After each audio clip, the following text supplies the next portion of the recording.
नमस्कार, मैं रीमा प्रसाद। इस वक्त आप देख रहे हैं न्यूज़ 18 इंडिया और इस वक्त हम बात करेंगे युद्ध की क्या स्थिति है। अभी तक रूस ने इस जंग में बेहद खतरनाक हथियारों का इस्तेमाल किया है। बावजूद इसके पुतिन की सेना यूक्रेन के खिलाफ जंग को अंजाम तक नहीं पहुंचा सकी है। लेकिन अब खबर यह मिल रही है कि रूस ने यूक्रेन के खिलाफ एक ऐसा बाहुबली हथियार उतार दिया है जिसकी यूक्रेन के पास कोई काट नहीं है। दावा यह किया जाता है कि माल्का 2S7 नाम का यह हथियार न सिर्फ दुश्मन को पल भर में तबाह कर देता है, बल्कि जिस इलाके पर इसका हमला होता है वो पूरी तरीके से नेस्तनाबूद हो जाता है।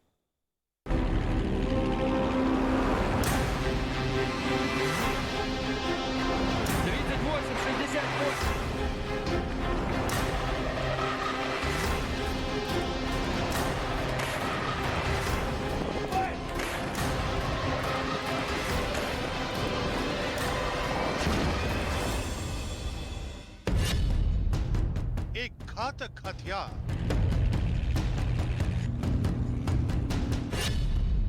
अचूक है जिस गवाह,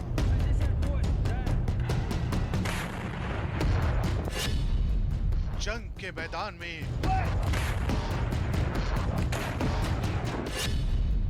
दुश्मन करेगा हाहाकार।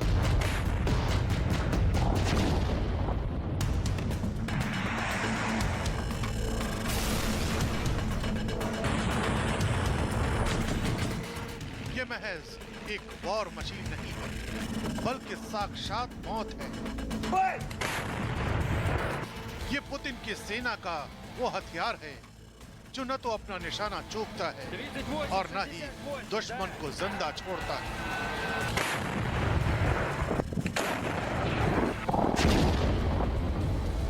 यूक्रेन के खिलाफ जंग के मैदान में उतरा ये वो बाहुबली है जो जंग के नतीजे को पल भर में पलट सकता है। ना 2S7 माल्का, काम दुश्मनों पर हमला।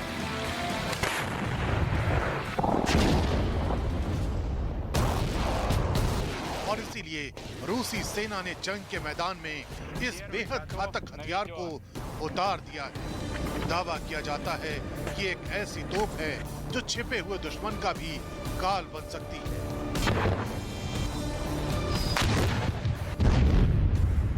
इस तोप के सामने जो भी टारगेट आता है वो इसके एक ही गोले से तबाह हो जाता है। यानी दुश्मन की सेना को यह तोप पल भर में तबाह कर देने का मादा रखती है।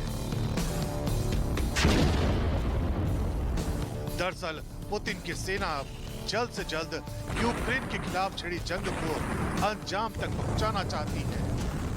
यही वजह है कि रूस ने अपने बेहद घातक हथियार 2S7 माल्का को मैदान जंग में उतार दिया है।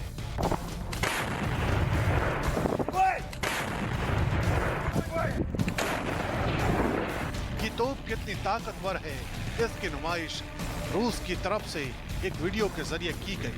इस वीडियो में रूसी सेना 2S7 माल्का नाम की इस तोप का इस्तेमाल करती दिखाई दे रही है। देखिए कैसे रूसी सेना इस तोप के जरिए यूक्रेन के ठिकानों को तबाह कर रही है। इस दौरान रूसी सेना ने एक के बाद एक कई गोले टारगेट की तरफ दाग दिए।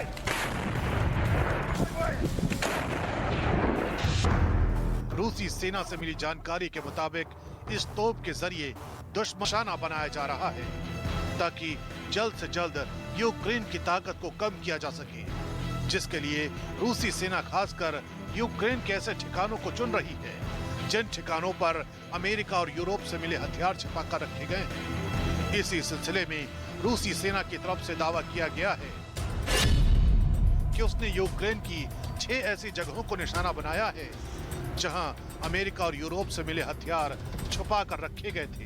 रूस के मुताबिक तबाह किए गए सभी 6 ठिकाने रेलवे स्टेशन के पास हैं, जहां से पूर्वी यूक्रेन के डॉनबास में हथियार भेजे जाते थे और उससे यूक्रेन के सैनिकों को जंग लड़ने में मदद मिलती थी। यानी रूस अब यही चाहता है कि जल्द से जल्द इस जंग को अंजाम तक पहुंचाया जा सके, क्योंकि खबर ये भी है कि 9 मई को जिस रोज रूस विक्ट्री डे मनाता है उसी रोज यूक्रेन पर अपनी जीत का ऐलान भी कर सकता है।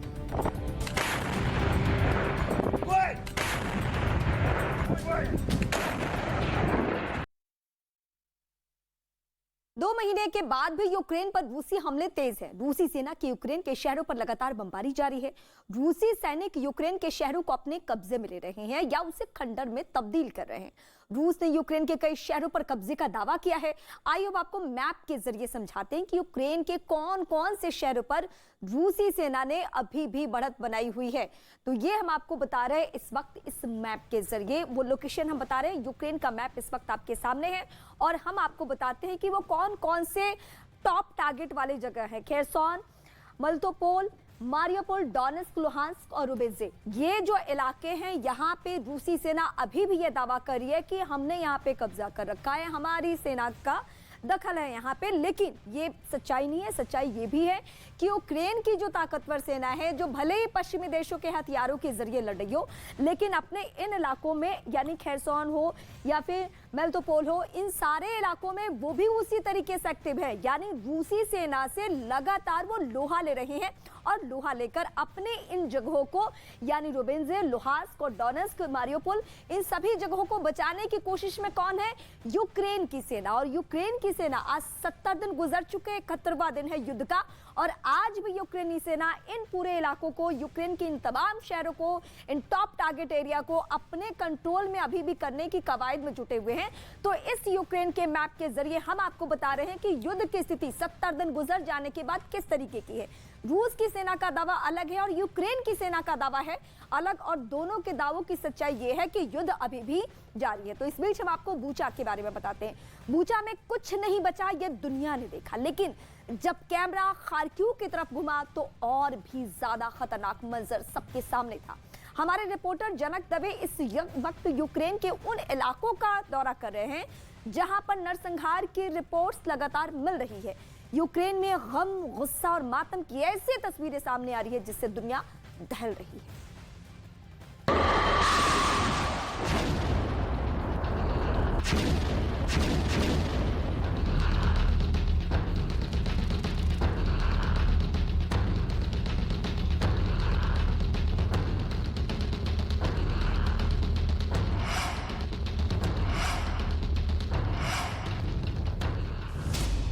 बुचा से भी बदतर।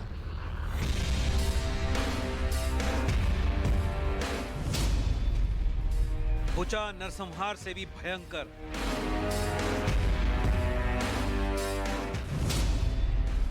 तस्वीर जो दिल दहला दे।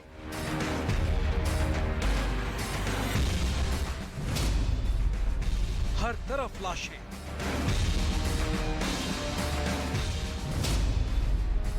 खौफनाक मंजर। खार्किव का नरसंहार बुचा पार्ट 2।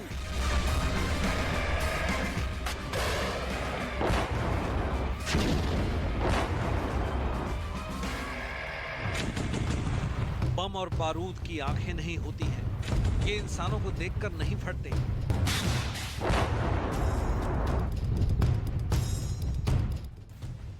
और जो इंसान इनकी चपेट में आते हैं हमेशा के लिए खत्म हो जाते हैं।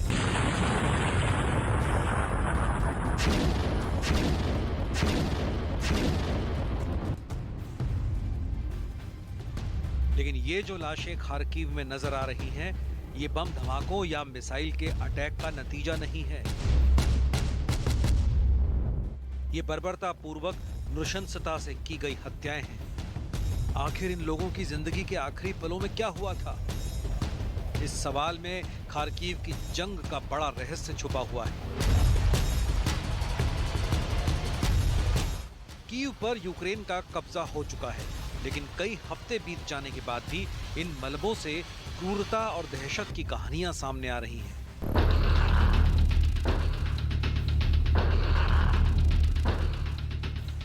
लाशों पर लाशें निकलने का सिलसिला इस वक्त भी लगातार जारी है और कितनी लाशें कीव से निकली ये आपको हम आगे बताएंगे।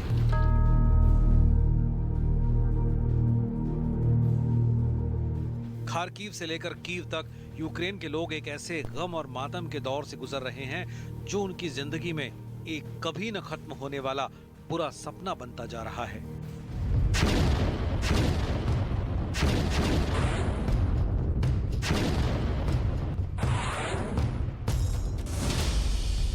पुतिन जंग को खत्म करने के लिए बिल्कुल भी तैयार नहीं है। पुतिन का क्रोध यूक्रेन पर बम और बारूद बनकर बरस रहा है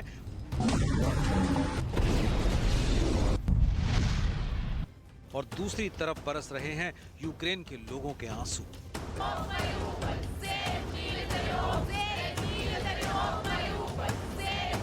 कीव की इन सड़कों पर यूक्रेन की महिलाएं रैलियां निकाल रही हैं।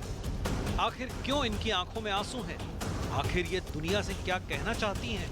मरियुपोल के स्टील प्लांट में पुतिन जो एक्शन लेने जा रहे हैं, उसका कीव में हो रही इस रैली से क्या रिश्ता है?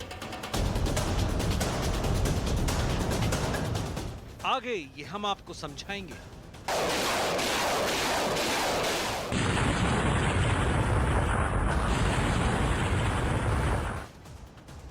आज भी सबसे बड़ा सवाल यही है कि क्या कोई पुतिन का गुस्सा ठंडा कर सकता है? क्या दुनिया में कोई ऐसा है जो पुतिन को इस विनाश लीला को रोकने के लिए मना सके? पोप फ्रांसिस का कद यूरोप और अमेरिका की दुनिया में बहुत बड़ा है। पोप फ्रांसिस कभी कीव जाने की बात करते हैं तो कभी वो मास्को में पुतिन से मिलने की कोशिश करते हैं। पोप भी चाहते हैं कि जंग रुक जाए, लेकिन पुतिन कोई जवाब देने को तैयार नहीं है। आसानी से समझा जा सकता है कि पुतिन का गुस्सा किस लेवल पर है।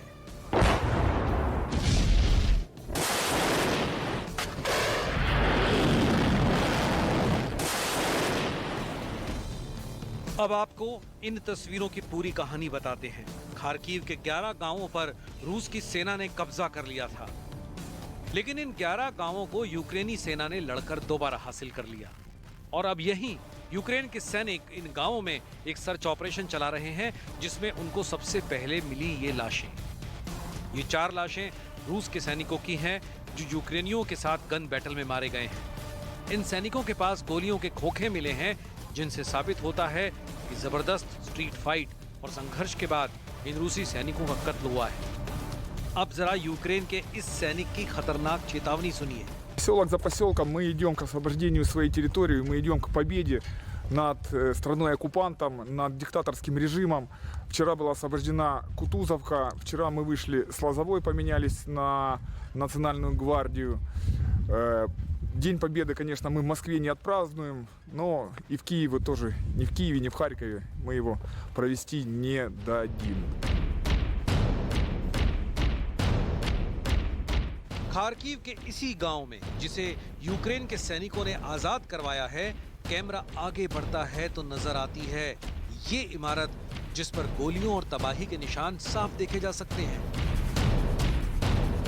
इमारतों के मलबे से आगे बढ़ते हुए यूक्रेनी सैनिक एक अपार्टमेंट के अंदर जाते हैं, जहां की तस्वीरें हृदय विदारक हैं।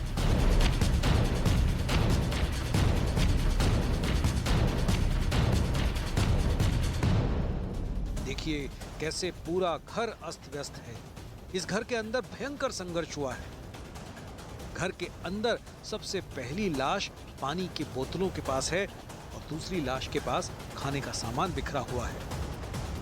यूक्रेन के सैनिक इस घर से निकलकर गांव के ही अंदर एक बेसमेंट में प्रवेश करते हैं, जहां पर उनकी मुलाकात एक बुजुर्ग शख्स से होती है। इस बुजुर्ग शख्स ने बेसमेंट के अंदर शरण लेकर किसी तरह खुद को बचाया। Мы на квартиру. Все. Ну, и мужик вот этот, который в один квартире, он погиб в квартире, да?